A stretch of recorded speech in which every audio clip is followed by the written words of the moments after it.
Hey, so I am checking in. The last treatment was on Wednesday. Today's Tuesday. I've been trying to check in and do my vlog, but it's been very uneventful for the most part. I've been recovering, trying not to overdo it. Friday, Saturday, Sunday, and Monday, I got out of the house each day. I made myself get out of the house. I try and, kind of intermittently when I'm not necessarily flared right now. I'm not doing good. I'm not able to eat. I'm still in pain from food I tried to eat on Saturday to see if I could eat solid food. It's really messed my system up. But I do this thing where I try to get out because you have to try. You have to, try to have more activity to try to fight the fatigue. But this is not like exercise equals more energy later. With this, it's like exercise equals tank yourself and then get even sicker. So this really fine balance of gentle activity. I lately been trying to go to the gym to do some of the weight machines just to try to strengthen lightly and fight some of the atrophy and for some variety from my home PT. Honestly, it hasn't been going great. Kind of and I've been going through emotions. I've injured myself, but I'm going to keep trying. Anyway. So right now I'm sitting on the floor of my bathroom. This is something that happens. I'm just so tired. In the middle of activity, I sit on the floor a lot because I'll just stop where I am in the house and rest. I was seeing a practitioner this week and I just had trouble finishing my thoughts and getting through things. And brain fog sucks. It's like you're wide awake, but part of your brain is asleep. So so I've been forgetting to do things. I have a list. I keep a to-do list on my phone that I update and I check things off and I prioritize on an app called Wonderlist. And I put things on my calendar with times and reminders. I still somehow miss stuff. I still somehow mess up a lot. Often I miss a lot of doctor's appointments, which is insane. I put them on my calendar. I check multiple times. I check the night before. And then sometimes I'll just I've written down 1 o'clock and it was 12:30 or something. I have my providers text me a lot. Anyone who will text me to make sure the day before or that day, make sure I wrote it down right. That helps. Things like that. Anyway, I've been kind of upset, been kind of depressed because I was really hoping from treatment that I'd do really well. It seemed like at first I was doing really, really well and healing a lot. I was super excited. And then it just crashed. And it didn't go well. I don't want to get better. I don't want to get worse.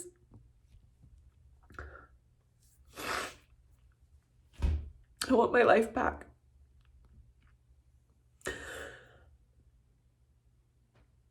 So I've lost a lot. The last 3 years, I've lost pretty much everything. I've lost my job, my hobbies, my athleticism, most of my friends. From this disease, I've lost the ability to have children. I've lost my financial stability. And I've lost a lot of time. So anyway, I'm trying my best. So all you can do is your best with what you've got, with what you've been dealt. So friends online, there's some friends I talk to online. They are my cornerstone. They keep me going. Good people. Something I can do on my phone.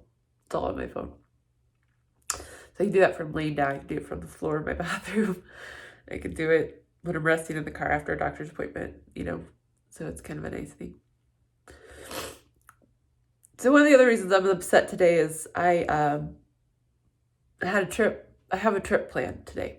I used to travel a lot when I was well, and traveling was kind of my main thing, and one of my biggest goals in life is to see the world.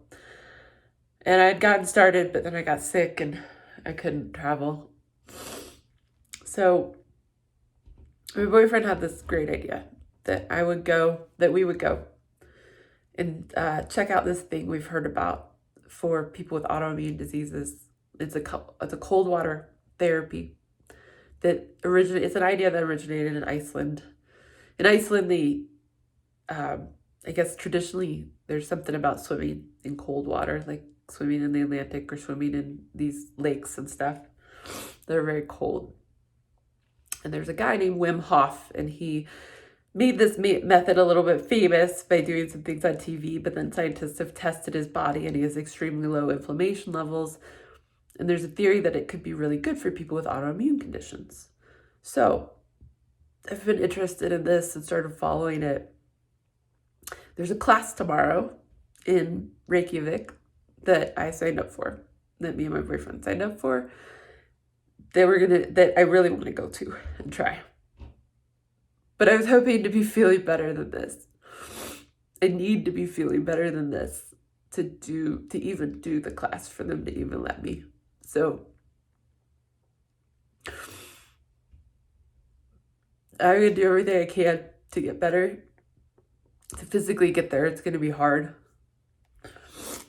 I'm hoping adrenaline kicks in when I'm at the airport, or my Adderall prescription, which I hate taking because it makes me feel terrible after I stop taking it. It makes me feel like I'm like high on something, and then I crash really hard as soon as it wears off, and I become like it's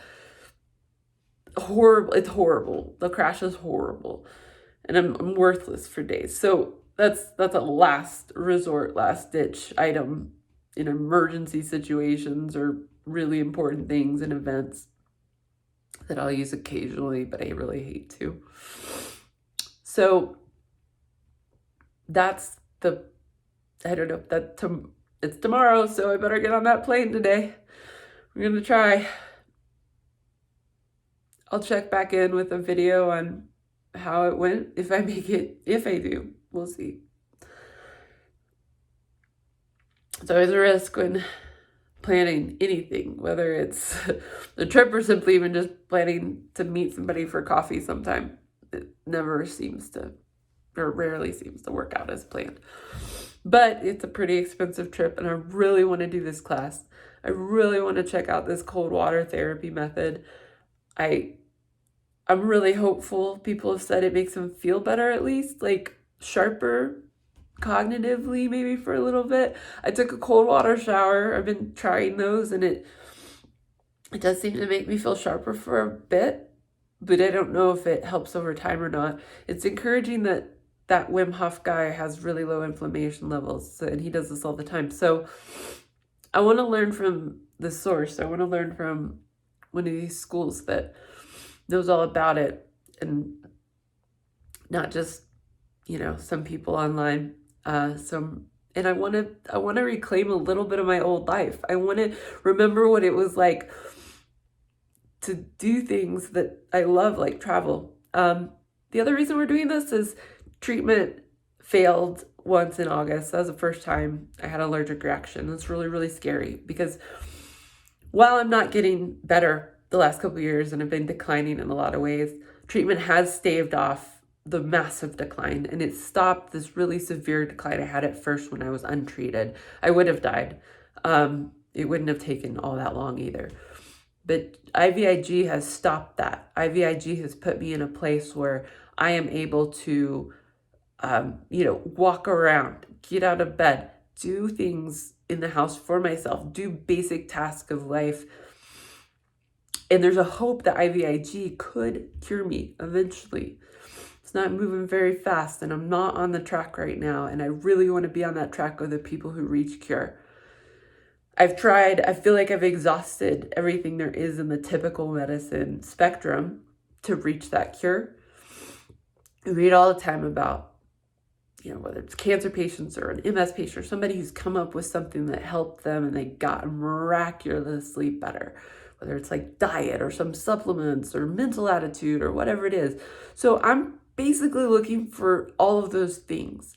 I try to do them all the time in my own life. I read about stuff. I'm trying new stuff. I've read about this Wim Hof method, and I want to try it in person. I think it'll make a difference to actually talk to people who've been doing it, and talk to people in person, and try to see if I can meet some other people who have some insights here, and talk to real instructors and such. So I'm going to do this. I'm going to find a way and I'm going to do it. It's going to be really, really hard. This trip in general is going to be rough on me. I don't feel good now, and I'm not going to feel better afterwards. But I am hopeful that in addition to that I might feel a burst from doing this cold water therapy if I'm allowed tomorrow, depending on how I'm feeling.